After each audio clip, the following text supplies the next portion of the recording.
Nadreen, आप देख रहे हैं क्राइम टाइम न्यूज। मैं हूं आपका दोस्त Khaitar Khan, bureau chief crime time news. हर तरह की खबर से जुड़े रहने के लिए हमारे चैनल को लाइक करें, सब्सक्राइब करें और देखते रहिए क्राइम टाइम न्यूज। ఆ విలేజ్ మధు వెళ్ళాడు. అది విలేజే టిపికల్ గా ఉంది మేడం, అన్ని కొండల మధ్యలో. అలా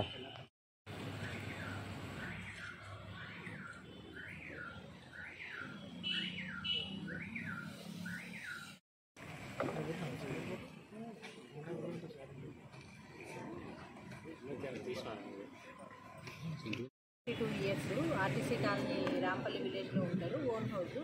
అతని మీద కొంతమంది దుండగులు దాడి చేశారు, వేట కొడవలతోటి దాడి చేశారనేసి కంప్లైంట్ వచ్చింది. తర్వాత సబ్సిక్వెంట్గా అతను హాస్పిటల్కి తరలించగా చనిపోయాడు. ఇన్వెస్టిగేషన్లో తేలింది ఏంటంటే ఇతను అభంగాపూర్ విలేజ్, నారాయణపేట జిల్లా వాసి.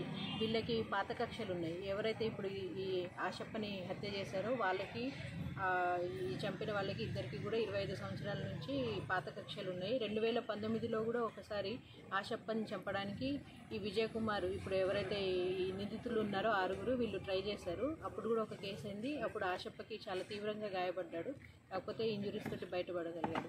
ఇంకా అక్కడ ఊర్లో ఉండలేక ఇక్కడ మనకు రాంపల్లి ఏరియాకి వచ్చి ఇక్కడ ఓన్ హౌస్ కట్టుకొని ఇక్కడ నివసిస్తున్నాడు. వీళ్ళు ఏంటంటే రెక్కి నిర్వహించి 5th రోజు 10th రోజు కూడా 2 సార్లు ట్రై చేశారు. ఆ రోజు కుదరలే. 11th రోజు సాయంత్రం 7:30 ప్రాంతంలో వీళ్ళు మొత్తం 6, ఒకతను ఫోర్డ్ ఫియస్టా కారు నడుపుతూ ఉండే. వీళ్ళు 4 కూడా దాడి చేశారు. విజయ్ కుమార్ వీళ్ళందరూ కూడా ఒకటే ఫ్యామిలీ వాళ్ళు, పాల వాళ్ళు అనమాట. అప్పటి నుంచి పాత కక్షలు ఉన్నాయి. ఒకతనేమో అబ్జర్వ్ చేస్తూ ఉండే ఎవరైనా వస్తున్నారా అనేది.